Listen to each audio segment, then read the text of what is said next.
The Left Hand of Darkness. Number 24 on the list. Okay, and like I was saying, this one is a very human story of culture clash, but then finding friends and even kind of lovers in a culture that seems so alien. Nice. Flowers for Algernon, number 52.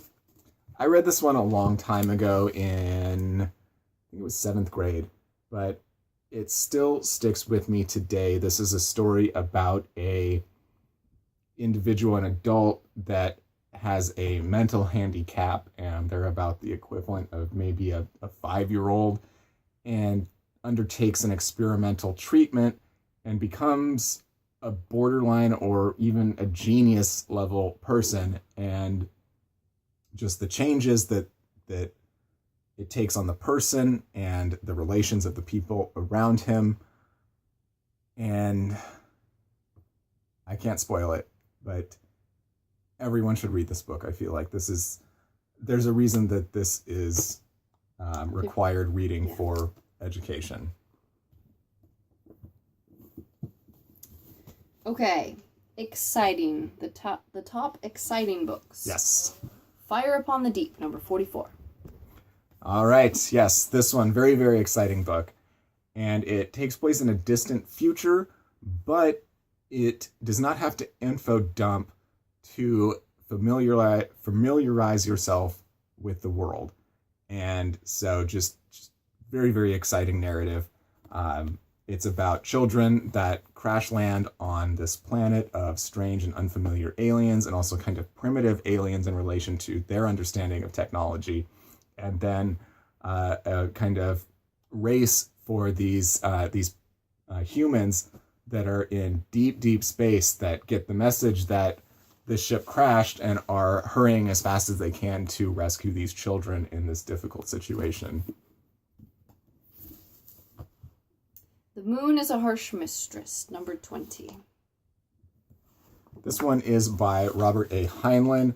This is about a moon mining colony that was started as prisoners, so kind of an Australia situation, sort of, where it's completely controlled by a company that has a complete monopoly on just all the trade and everything that happens there. And this is about a libertarian revolution. And so Heinlein perfectly created this world where theoretical, pure libertarianism could exist. And it's very exciting in that political sense that, oh my gosh, it could actually pull it off, and people could actually just work for themselves and for the good of themselves, and understand that sometimes the good of themselves means the good of the people around them. And so it's nice to be in that world where everyone does the right thing because it's the right thing. Nice. A Princess of Mars, number 72 on the list. This one is just, it's just action, and it's very macho action too. So it might only appeal more to the male audience, but it's a very, very much guilty pleasure of mine. Very easy read and just very exciting. Lots of swords and head smashing and decapitation and all of that. I like that kind of stuff. Is that part of a series? It is, yes. Okay. I think there's at least 4 in the series for that. Yeah. Old Man's War, number 63 on the list.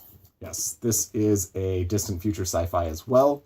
It is about the army or navy of Earth that essentially you cannot join until you're at least 80 years old. And no one really knows what happens or why you have to be 80 years old to join the army. But it's the story of this man, John, that decides to join the army, and you find out that the universe or the galaxy is a very, very dangerous place that's at constant war, and it's just lots of fighting, lots of excitement. Yes, just all the way through. All the way through, you are interested and just loving it. Can't believe you have not read the second one for that. Yeah, she's read almost the entire series of it. I need to get back to it. I've read through number 4, but I did not enjoy 3 or 4. Mm-hmm. But there is some big changes that are happening later in the series that I want to read about. Snow Crash, number 25. This is by Neil Stevenson. This is about a character that's literally named Hero Protagonist. And he is the best swordsman in the world. That's on his business card. Mm-hmm. And he's also an amazing programmer. And he starts out as a pizza delivery driver in the beginning of this book.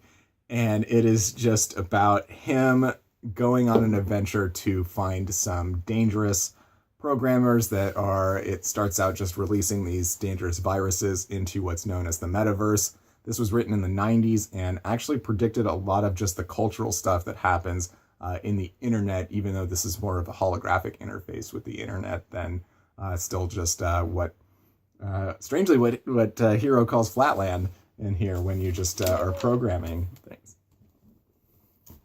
Do you want to put a shout out to the book that you are currently reading on this one? Exciting? Oh, yes, I will. So I am currently reading Consider Flavis by Ian M. Banks. This is very, very exciting. I thought this was going to be about politics and human cultures or just alien cultures. This starts out with a high-speed chase, goes to an interrogation, a rescue, a battle, and it just hasn't stopped. And I'm about 60 pages through right now, but very, very exciting. And that is the lead up to these two, which are on the list: Player of Games and Use of Weapons. Funny books. Hitchhiker's Guide to the Galaxy, number 4. Yes, this is just hilarious. Very much British humor, and just such a funny take on so many just common themes in science fiction. And it's just such a refreshing read. And if you get a chance, listen to the audiobook that is read by Stephen Fry. Absolutely hilarious. The Siberiad, number 91. Yes, and so I talked about this one a bit.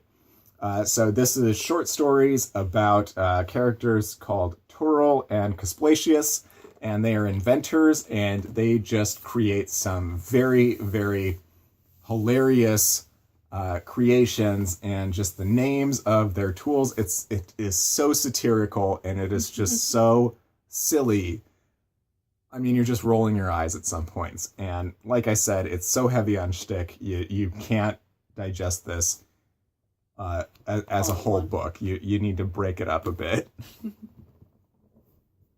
Cat's Cradle, number 38. And this is another Kurt Vonnegut. This one is about human stupidity. And the characters in this are just, you've met these characters in your life. Just everyone has. And just the just kind of stupid things that people choose to do, the stupid way people choose to live their lives, and just the dumb decisions they make without even really knowing it, or with knowing it and not caring. and just, it's hard to describe what this is about, but it's about an author that's writing down how the world ended. And Altered Carbon, number 80 on the list. And this one wasn't written so much to be a funny book. This is a very cyberpunk book that did this kind of a story so much better than Neuromancer did.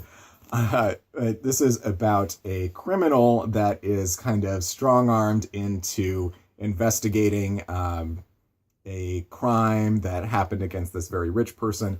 It takes place in a world where your consciousness exists in what's called a cortical stack, and so your body can die as long as your cortical stack stays intact. You can just be transferred to a new body.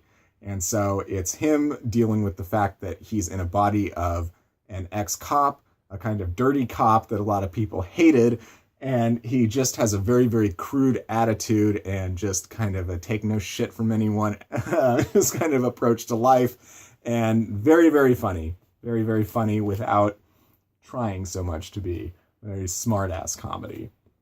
Nice. And then honorable mention. Yes. Waystation, number 86. Waystation by Clifford Simak. I'm going to wrap this up this month.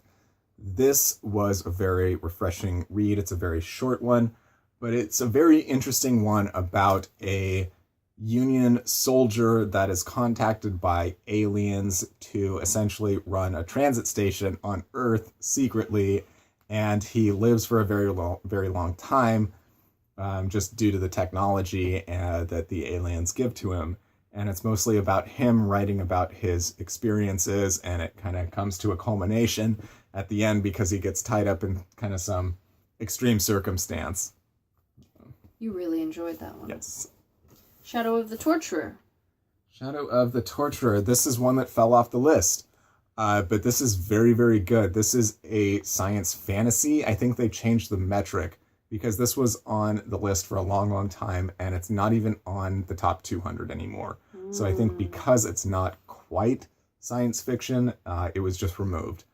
But it is very, very good. If anyone has read Name of the Wind or The Wise Man's Fear by Patrick Rothfuss, so much of it seems like it was inspired from this book here. I know it's not the only one to have, a come from nothing guy that goes to a sort of university thing or anything like that, but it made me almost dislike Quoth a bit because Severian, the main character in this, is such a more relatable character than Quoth is. That makes sense. The Foundation Trilogy. Yes, the Foundation Trilogy. This is number 3. Number 3 on the list. All 3 of these books, actually. So I'm almost done with Foundation and Empire, and then I'm going to do Second Foundation. Just very, very interesting story about how a person was trying to predict future and predicted the fall of the Empire, and has created this foundation to try and limit the amount of time of chaos that will exist before society is pulled back together. So very, very interesting read. Day of the Triffids, number 42. Day of the Triffids. This is by John Wyndham. This is a really interesting book. It's about sort of an alien invasion, but it's just kind of these plants that came from outer space that they have this poison and things, and they kind of move around on their own, and people just treated them as novelties for a while. But then an event happens where most of the population of the Earth goes blind, and then that makes these plants a lot more dangerous. And so it's about a few people that can still see trying to just make their way in this new Earth. I need to read that one when I read The Trees, because from the synopsis, they sound very similar. Yeah. Red Mars, number 45. I don't have a copy of this one. This is by Kim Stanley Robinson. This is about the colonization of Mars. It is a hard science fiction, so he spends a lot of time actually explaining the technology and how it would work, how it would be used for space travel, for terraforming. I've read the entire trilogy, so it goes Red Mars, Green Mars, Blue Mars, and just very much a character-driven story, and the planet Mars itself is actually a character throughout this series. So very, very good, especially if you are into hard science fiction. The Ender books, numbers 2, 27, 28, and 97. I have only read the first 2, so that's Ender's Game and Speaker for the Dead. I haven't read Ender's Shadow or Xenocide yet, but I have really enjoyed these. They're just very easy to enjoy books. This one's very much action-based, about Ender saving the galaxy or the human race from the buggers. And then this one's very much a kind of science mystery, or a medical mystery on this kind of weird planet that he decides to go investigate as an adult, and it's actually 3,000 years, I think, after Ender's Game takes place. So I actually really I rated this one higher than Ender's Game. I really appreciated the story in this a lot better than the first one. Okay. The Forever War, number 16. Right here? Yes. And this is by Joe Haldeman. This is just a very fun one for just time dilation in space travel, going into cryonic sleep and going through hyperspace. But then you're traveling faster than light, and so the galaxy around you is aging much faster while you are going to these different places to fight this war. And the character in this is a soldier at the beginning of the war all the way to the end, and he actually only takes place he only fights in 2 battles in in the entire Forever War, and just very, very fascinating and interesting read. I picked up a short story that's in that same... Oh yeah, It's in an anthology. Yeah. I was going to read the short story before I jumped into that to make sure it was my kind of thing, but I do want to read that. All right, so this is going to be a long one. I'm sorry, but that is 50 books of, sort of 50 books of the top 100 of the list. I will have lots of links below that will mention all of the authors. Thank you for sticking with me on this one, and I will see you another 50 books from now. Bye, everyone.